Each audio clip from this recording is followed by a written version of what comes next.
La France et l'Algérie ne se parlaient plus vraiment. Depuis l'été 2024, la relation était gelée, froide, tendue, presque rompue. Et puis, un ministre français débarque à Alger. Et tout change en 48 heures.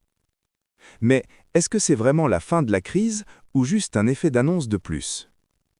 Pour comprendre ce qui se passe aujourd'hui, il faut revenir à l'été 2024. La relation franco-algérienne s'effondre. La France reconnaît la souveraineté marocaine sur le Sahara occidental. Alger réagit violemment, l'ambassadeur français est rappelé, les visas sont bloqués, le commerce ralentit. Mais ce n'est pas tout. La France refuse de livrer à l'Algérie plusieurs de ses ressortissants, recherchés par la justice algérienne. Alger, de son côté, refuse de récupérer ses propres citoyens en situation irrégulière en France.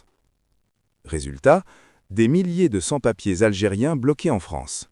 Des dossiers sécuritaires en attente. Une coopération policière quasi inexistante. Deux pays voisins, 2 millions d'Algériens en France, et pourtant, plus personne ne se parle vraiment. Mardi 17 février 2025. Laurent Nunez, le ministre français de l'Intérieur, est reçu par Tebboune en personne à Alger. C'est le deuxième jour de sa visite. Une visite prévue depuis des mois, mais qui avait du mal à se concrétiser. Jusqu'au dernier moment, ce n'était même pas certain qu'elle ait lieu. Dans la salle, les patrons du renseignement des deux pays.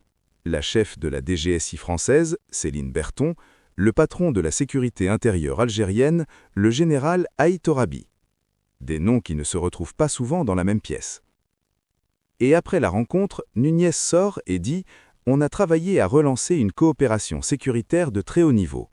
L'objectif, reprendre des relations normales et les densifier en matière policière, judiciaire et de renseignement.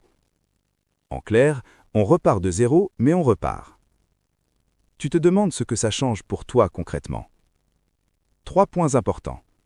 Premier point, les visas. Depuis la crise de 2024, obtenir un visa français est devenu un cauchemar.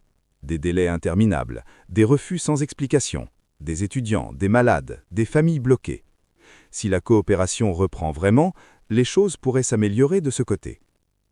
Deuxième point, la sécurité au Sahel. L'Algérie est frontalière du Mali, du Niger, de la Libye. Des zones où des groupes terroristes sont actifs. La France a besoin du renseignement algérien dans cette région, et l'Algérie a besoin de certaines capacités françaises. Cette coopération, c'est dans l'intérêt des deux pays, et indirectement dans l'intérêt de ta sécurité.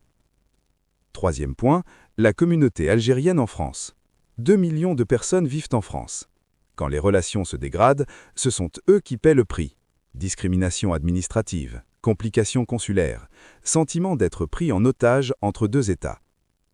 Une normalisation des relations, c'est aussi une bouffée d'air pour eux. Si tu connais quelqu'un bloqué pour un visa français, envoie-lui cette vidéo. Il a besoin de savoir ça. Maintenant, parlons de ce que les communiqués officiels évitent de dire. Premier angle caché, les réadmissions. C'est le sujet le plus épineux de toute cette visite. La France veut que l'Algérie reprenne ses ressortissants en situation irrégulière sur le territoire français. L'Algérie refuse depuis des mois. Pourquoi? Parce que c'est une carte de pression politique. Tant que les relations sont mauvaises, Alger bloque. Est-ce que Nunez a obtenu quelque chose sur ce dossier? Officiellement, rien à filtrer. Ce silence en dit long. Deuxième angle caché, Christophe Glaise, un journaliste sportif français. Condamné à 7 ans de prison en Algérie pour apologie du terrorisme. Nunez en a parlé lors de sa visite. Ce dossier empoisonne les relations depuis des mois, et aucune solution n'est en vue pour l'instant. Troisième angle caché, le timing politique. En France, le gouvernement est sous pression. L'immigration est le sujet numéro 1 du débat politique. Sans coopération algérienne sur les expulsions, le gouvernement français est en difficulté. Autrement dit, la France a plus besoin de l'Algérie que l'Algérie n'a besoin de la France en ce moment. Et Alger le sait très bien. C'est pour ça que Tebboune reçoit Nunez, mais sans faire de grandes concessions publiques. Commente un mot qui résume ce que tu penses de la France. Juste un mot. Je lis tout. Zoom out. Cette visite ne se passe pas dans le vide. Depuis 2024, la France perd de l'influence partout en Afrique. Mali, Burkina Faso, Niger, Tchad. Ses bases ferment, ses soldats partent, son influence recule à grande vitesse. Dans ce contexte, l'Algérie devient encore plus stratégique. C'est la seule grande puissance africaine stable avec laquelle la France peut encore travailler sérieusement.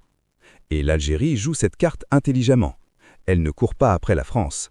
Elle attend que la France vienne à elle. Ce que tu viens de voir avec cette visite, c'est exactement ça. C'est Paris qui fait le déplacement.